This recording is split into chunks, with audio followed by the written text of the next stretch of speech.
right,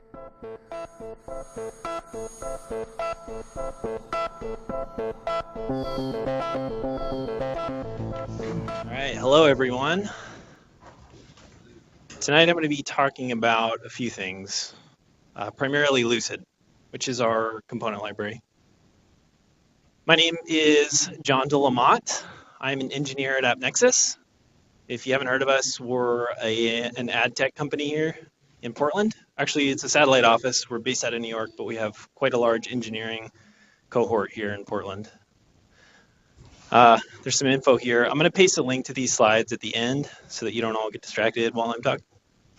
But anyway, so getting into it. Today I'm going to be talking about three things actually, not just the component library, because while that's interesting, I think there's other stuff that's interesting too that surrounds how we built the component library.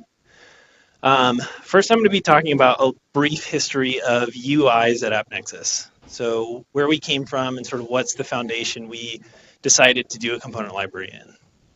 Then I'm going to be talking about how we drove React adoption at a mid-sized company. appnexus is at about 1,000 employees right now. So how we did that and like what was the process we went through to do that. And thirdly, I'm going to be talking about the library itself, Lucid. So a little summary there. So kicking it off, I'm going to talk a little bit about UIs at appnexus. It all started with PHP. Ugh, right? I think a lot of people probably went this route. It was all server-side rendered code. A lot of just templated stuff that was served up static pages, and life was great, right? Because you just rendered your template or re-rendered it if you had other stuff, and the pages got served up, and everyone was happy. The company was small. This is about 8 years ago when the company started. But as probably many of you have experienced, a static page is not enough, right? We need dynamic content. So it started off as a smattering of JavaScript. So, hey, let's throw an AJAX call here, or like, let's start, have a dialogue here or something. And that was the start, beginning of the end, right? It ended up as a bloated mess. It's like, so these pages are absurd. Some of the pages ended up as like 30,000 lines of JavaScript code in a single file. And it was all doing like DOM mutations, and you had no idea what was going on. And those still live in parts of our code base today. Just reality check here. That stuff doesn't die. Yeah, Vanilla.js. Yep. So every time we make a change in that code base, feels a little bit like this. It's like, was I just in an accident? That actually worked? Yeah. Yeah, exactly. So we wanted to move on from that, right? I don't want to do that every day. So we moved into the artisanal jQuery land. The reason I call it artisanal and not just regular jQuery is because we had our own homegrown module system, not CommonJS, not AMD, but we wrote our own module loader. And not only that, but our own flavor of ES6. And this was like 5 years ago. It was called PJS. I don't even know what that stands for. We try not to open those files. On top of that, we also had our own component framework that was all sort of based around jQuery. And these components were kind of cool in some senses. With just 2 or 3 lines of code, you could drop a component on the page and it would like do all this stuff, and it was magic. Until you had to change them, right? Because it was like these components started small and it was easy to understand and reason about them, but as they grew, they had all of their own internal state, and eventually they made their own API calls, and then eventually they just assumed that they were being run in a certain context, and they were completely not reusable. You could only use them in our one application, and again, we ran into the problem of changing them, which is like, oh shit.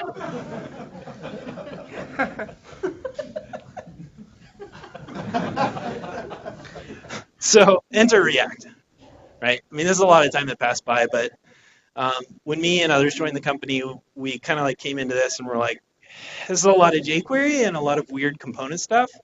And we wanted to move forward because we felt like it was untenable. We couldn't keep growing our applications, and new developers couldn't maintain these components. It was brutal. So we started looking around for an alternative. And that's when we bumped into React and other declarative libraries.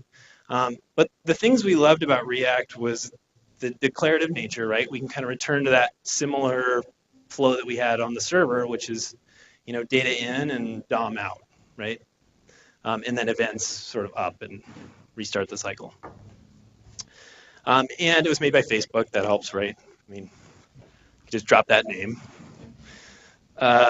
We were actually so this was early 2015. We were kind of pitted against Ember internally as as an option, which is another really good option. But there was one sort of key downfall with that is that we couldn't embed it in our old screens, right? It was like a whole nother application had to be spun up, and that was a big challenge for us, like politically inside the company and just for lots of reasons. So React really won because we were able to get it into existing applications.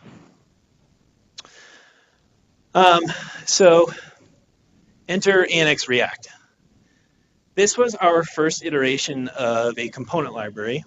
After we'd started using React in our apps, we would, put it into a certain page, and, a certain part of the page would be all React, and we would control it from there down. And it was awesome. We were loving it. It was way easier to reason about. It was just much nicer. But we realized we still wanted to share code across stuff, so we needed to do a component library or some sort of way to share components across applications, across teams. So Annex React was born. And it was born as a grassroots effort, just a bunch of engineers who kind of wanted to do UIs better. And we got together and started working on this. And we had an internal NPM server that we could publish the package to and then just pull it down on each of our apps. So that was great. That lived and actually still lives today. We still have some components that have business logic in them and stuff that makes sense. But there were also some challenges that we had building our first component library. And these are sort of the three things that it boils down to. First thing was inconsistent state management. As you know, components in React can have internal state. You can do set state inside a component, and no one needs to know about that necessarily, but sometimes they do.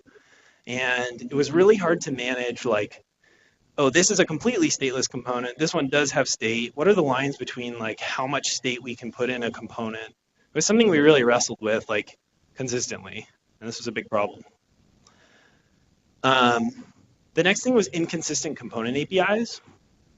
So a common problem we ran into was, suppose we were doing a list of things and we wanted to make that into a component. Well, initially you would think, oh, well, it's very simple, data representation of that is an array of strings that just renders out as a list of things. And yeah, that was great. That worked super well. And then inevitably someone would be like, well, I want to put a div and then a dialog inside of that thing. And it's suddenly you're putting JSX in your array, and it's kind of starting to get gross, right? Your files don't read the same. It's like you've got JSX in weird places. Trademark. New song.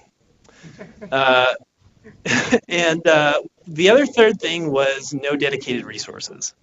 So because this was a grassroots effort, I think that was a good thing in many ways. We were able to generate excitement among the engineers and be able to kind of build this thing up. And each of us were talking to our managers hey, we really want to do this. And it really built momentum, which was a good thing. But there are downsides too to that, because we didn't have anyone thinking holistically about how we put our components together. It was one team would build a component and it'd be great for their app, and they'd put it in the component library, but it wouldn't necessarily work for someone else's. And there were a lot of challenges around that. So no one was thinking from a higher level. So I'm going to take a pause here really quick in our story and just do my top 3 tips for adopting new technology, whether it be React or something else. And it doesn't even have to be something new. I think the reason we adopted technology and React specifically was just we thought it would make our lives better, right? I mean, ultimately, yeah, React's cool or whatever, but it does like make working in code bases easier, and it's a tool. So, I mean, these really apply to anything that you think is going to help your company, succeed in the long run. So, first tip, go grassroots, and do that by sharing with your coworkers. Hopefully, you have coworkers. If you're going to be the first employee over there, this one doesn't apply. If you have coworkers, go grassroots. Like, generate excitement around people. Like, share what you're learning. Be like, hey, I think this, could be a real improvement, and try and vet it and see if it works, and like bounce ideas off.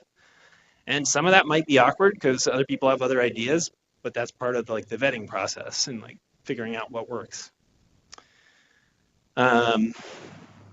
Next tip: don't rewrite. Make incremental improvements. Bear with me on this one for 1 second. I'll let you think about it.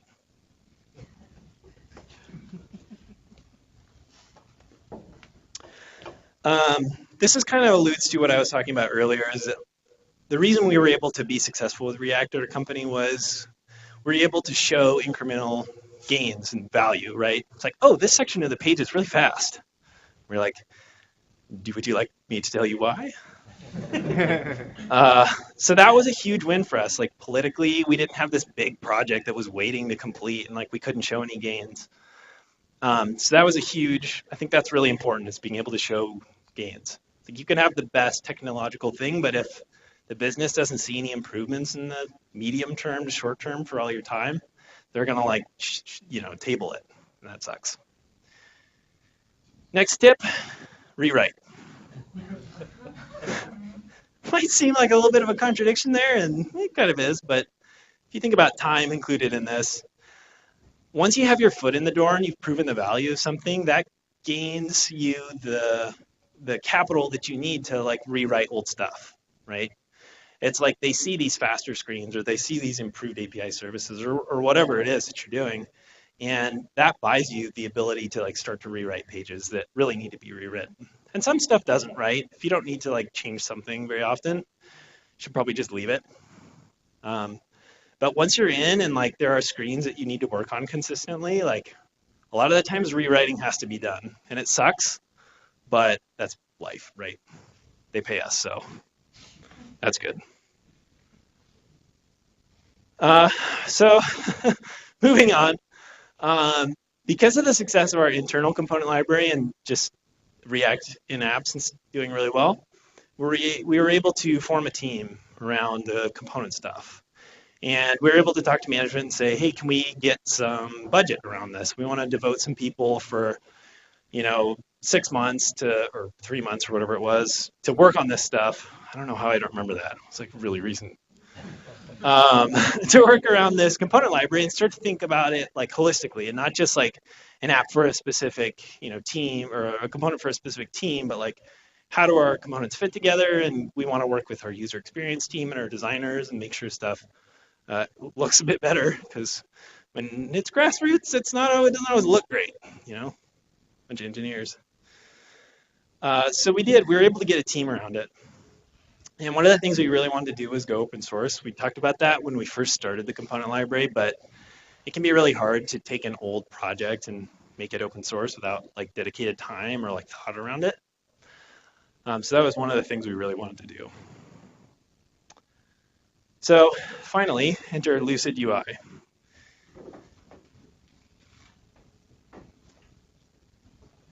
Which is our component library. So this is what me and my team have been working on for a while. We basically took all the components out of our existing internal one that were sort of foundational things like buttons and inputs and all that kind of stuff, and moved them into an open source package that we then depended on for our internal stuff.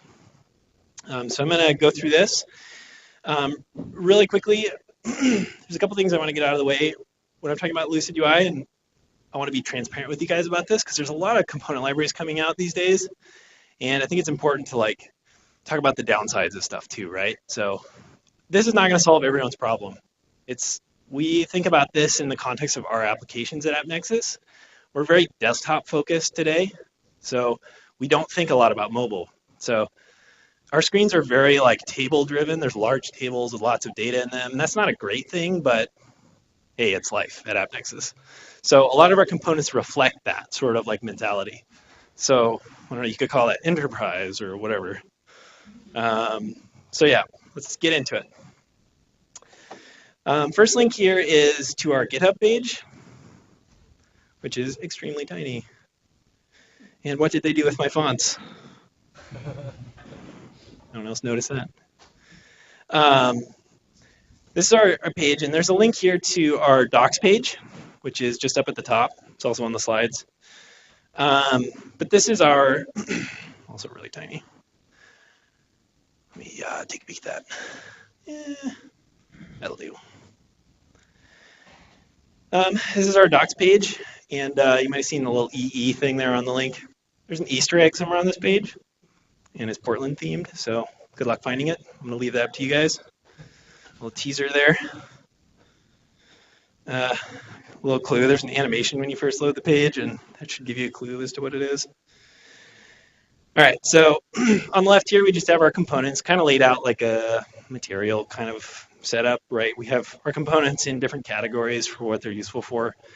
And there's a lot of components in here. So we have everything from like buttons and, list stuff to, oh gosh, actually all the way up to charts are included as just part of the library. It's kind of hard to do here on the screen. But the documentation's all there with props. There's a lot for this one. But we have like charts and graphs and stuff built in. It's all built on the broken out D3 libraries, which is kind of cool. But this is all like React powered. And you may scoff at me for including charts in our library. You may be like, can't believe you didn't make that a small NPM module. But peer dependencies are the devil. And they have bitten us so many times that we've opted to put more stuff into the library rather than break it out into small modules. And you can flame me on Twitter for that later. So that's the component library. I'm not going to go super in depth into like, here are all the different kinds of components and stuff. You can look at that if you want. What I do want to talk about, though, jumping back here, is some of the ideas that we've come up with. So we've had the opportunity to go through 2 component libraries, and I think we've come up with some interesting ideas that might be useful outside our context as well. So assuming this thing's still connected. Yeah, there we go. The first idea is hybrid components. Trademark. No. This is just a fancy term that we came up with to describe something we came up with. Hybrid components are our solution to that problem I described earlier of how do we have state in our components, but still have them stateless. You may say, that's not possible, but it is. Let's take a look. So I'm going to open up this CodePen here, and these links as well will be in the slides later that you can look at. Is that big enough? Ish? A little bigger? There's a screen right beside you guys. How's that? Oh, nice. Broadcast all over. So this is a really simple example. This is our expander panel component. And you can see here it says can't touch this, but you can. And we get our friend MC Hammer. And if you look at the code over here, it's really simple. We just have a create class here, and we don't use ES6 mod or classes. Another flame, whatever. My coworker thought that was funny. So you can see here we're not handling state at all, right? We're just rendering the component in here as expander panel, but it's able to open and close itself using internal state. That's great, but what if I wanted to control that state, right? Well, maybe I might have a stateless version of this component, and that's what we did originally, but what we're doing instead is all of our components that have behavior like this, that have state internally, essentially behave as like what we call a hybrid. So say I wanted to pass in the isExpanded flag, which tells it whether it's open or closed. I can actually do that, and by passing in that prop, I'm now taking control over from the component itself. So it can maintain its own internal state until told otherwise. And that works for all the props automatically for all our components. So let me just show that really quick. So this is a fairly contrived example, but you can imagine maybe where this might be useful. So let me get rid of this line here. And now I'm passing in the isExpanded flag and just setting it to false. And now I've taken over that bit of state from the component just by passing in that prop. So now if I try and open the component, it's not going to work, right? And if I had two hands, I was planning on like typing this out, but I'm not even going to try it. You can imagine how you would just take control of this in your Redux store, and suddenly you're controlling that bit of state. And this particular component doesn't showcase that super well because it's only one. It really only has one bit of state, if it's expanded or not. But in components with more state, this becomes more interesting, right? So if it had several things it was keeping track of, and I only cared about one bit of the state of the component, I could just pass in those props and it would only take over those bits of state, and then the component could manage the rest of its state internally. And the way that we do that is not through putting, so let me, Solarize is the worst on projectors. I should have known. Give me 1 second. I hope this works. Solarize light. It didn't change it. Okay, well, okay, good enough. So this is the expander source code, and there's nothing really. We don't have any on component did mounts that are reading it through the props and stuff directly on the component. We handle that a layer up. So we essentially have our own create class that does. It's like a higher order component. It wraps all of the components in another component that maintains the state for the components that are below it. And we have a convention where we just drop an object. In this case, it's using ES6, so that gets turned into an object. Let me get a little bigger. Called reducers. And see if I can BIM one-handed. It's also a challenge. On the right is the reducers for the component. And that's in another file that just sits alongside the component. And it has one reducer per callback function that manages the state. So it looks very similar to a Redux reducer. That's because Redux reducer is just a function that takes in state and then just flips the isExpanded flag. And using our create class wrapper, we're able to just take those reducers, take the completely stateless component, smush them together, and out comes this hybrid component that can optionally manage, you can optionally take over state from it. I thought that was a pretty cool idea. I didn't come up with it, my coworkers did, but I'm up here stealing the credit. So deal with it. That's basically the gist of hybrid components. So that's the first idea that we had in Lucid that I think is worth sharing and talking about. The second idea I wanted to talk about was this thing I'm calling props or children. And props or children is going back to that original problem I described where we had an array of strings and we were throwing JSX code in our array, which starts to get pretty gross. There's ways to sort of, write your code a little cleaner. But we also came up with another solution for that in Lucid that we didn't have in our original library, which is this convention where you may have noticed this prop header is capitalized. Excuse me. And that's just a convention we have to signal that this feature is available on this prop. So right now I have a string header. Can't touch this in there. But maybe I wanted to make this page a little more GeoCities. And I want to throw it in a marquee, right? Go old school. So I would have to inline my JSX here and it'd be gross. So instead what we can do is I'm just going to take this prop out here and uncomment these lines here. And I just want like the full effect here. Here we go. I did try to blink, it wasn't blinking. I was like, what? Yeah. I want the blink tag. Sorry. Our components don't have audio with them, thank God. So that's the header, right? You can see that it's being passed in header, the same name of the prop with a capital H header is a child component.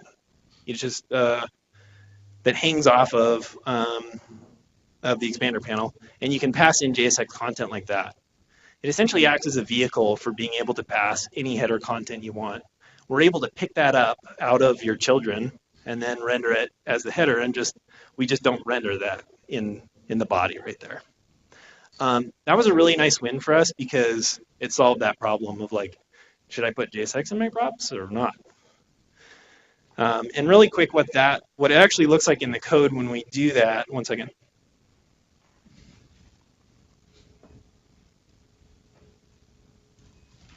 All right, it's right here on. I don't know, that probably makes it worse. We just have a really simple utility function that does get first, and it looks for this header thing, and it's like a one-liner thing where that line of code will pull header either out of the props or out of the children, so that we can consume them in either fashion. And that makes our component APIs really clean, because if you just need strings and you want to throw it in props, that's great. But if you need children, you can do that too. So let's move along. I think I pretty much already covered the details, the lowdown. It's pretty desktop focused, so if you have a mobile app, don't even bother right now, basically. And it just uses vanilla less. Yes, less, not even Sass. We have a ton of less inside our company, and like it just made sense to do it. Whatever. All our classes are scoped, so if you put our CSS on your page, it's not going to clobber anything else. But there's a slight chance your CSS might clobber ours, which sucks, but I'm waiting for inline to get better. It's coming. I also wanted to end with things that make me a sad panda. Some things that still bother me today and keep me up sometimes. CSS transition group is like the worst. For some reason, like the way it imports React, the way the add-ons work together, it's always causing people to double import React, our consumers. It's really freaking annoying. And just in general, animation is kind of tough with React components. We started using React Motion in some of our components, and that's nice because it doesn't have the weird side dependency on React. It just has a normal dependency on React. But it also adds a little bit of complexity to our components, so that's kind of a bummer. So I'm sad panda about that. Tooltips and tethering. Tooltips are just hard to do. And the approach we've been able to do with our tooltips is to basically have a polling mechanism that makes sure things are aligned on the page when things change. And that works for the most part. Like when, I don't want to get into the details. It works most of the time, but there are occasions where tooltips will kind of like lag when you scroll the page, and that sucks. And we're kind of looking into the tether library to handle a lot of that stuff for us. That's something we're interested in looking at and trying to figure out. And lastly, my favorite, HTML tables and sticky headers are the devil. My coworker has like 9 test branches trying out different methods of doing sticky headers, and they all suck. So I hate sticky headers. If someone asks you to do them, be like, nope, good. So anyway, that's it. This is the link to my slides if you want to take a peek at them later. Or you can find us at appnexus on GitHub, and Lucid's underneath there.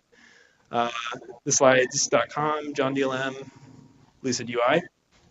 And questions? Yeah. For your controlled and uncontrolled hybrid example that you have Yep. there, what are the primary reasons you would have? What are the primary reasons you would have the uncontrolled method? Do you have a use case for like both of those cases in your app, or do you find that you mostly want to keep your state in a Redux store or other type of store in order to control all of those? Yeah, that's a good question. Most of the time we have it in a Redux store. But the nice thing is they're just the reducers for a component sit next to a component, and you can just use those reducers and incorporate them into your own React or Redux tree, which is great. Then you don't even have to go do the hybrid thing. The hybrid thing was really like a side benefit of having co-located reducers. We could just generate a stateful component that works in a hybrid fashion. So like for the docs page, it's really nice because I didn't want to do a whole Redux thing. I was like, I don't care about state. Like, I just want the components to open and close and stuff. And it was great for like that use case. So really in our apps, we tend to have everything in Redux. Yeah. Have you looked into Uncontrollable at all? The library, Uncontrollable? I haven't. It does. It basically does your hybrid stuff. Is it really? Yeah. That's so funny. I was wondering if someone was going to come out with this at like around the... I was like, someone else has to have had this idea. It came out a little while ago, but that's okay. What was your second example again? I had another question on your second example. The props and children? Props and children, yeah. Have you just thought about utilizing like React Children map and pulling stuff out there, like to array?